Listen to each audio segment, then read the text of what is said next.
oftentimes when we start talking to our customers about, well, we need to identify the full scope of the breach. And they'll be like, well, I know the full scope. You know, it's all the systems that have the files that are encrypted, even though the attack is already there, it's kind of already sort of dropped. The adversary is still in your environment. They have multiple command and control communication back to their infrastructure, and that's where we typically like to start.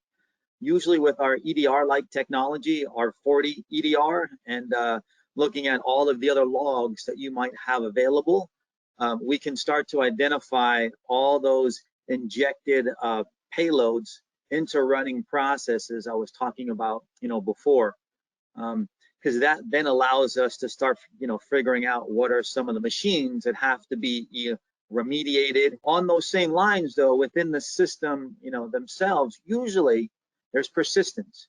There's scheduled tasks that are on all of these, you know, servers, all these workstations, that even if you either reboot your machine or you remove it every few hours, it's going to load again. Oftentimes, what we'll see is the adversary is using, you know, different types of sysinternals tools, like, you know, PSExec, and they can copy the malware from system to system and then spawn up a new running service that's you know, leveraging that malicious payload. So you gotta identify those types of things. I talked about the group policy, objects, the login scripts. Once we got a clear understanding, I think that's when we usually like to build a containment and a remediation strategy, work with the partners and the customer, make sure we're all on the same page, and then right when we feel comfortable, we flip the switch and we kick the adversary out,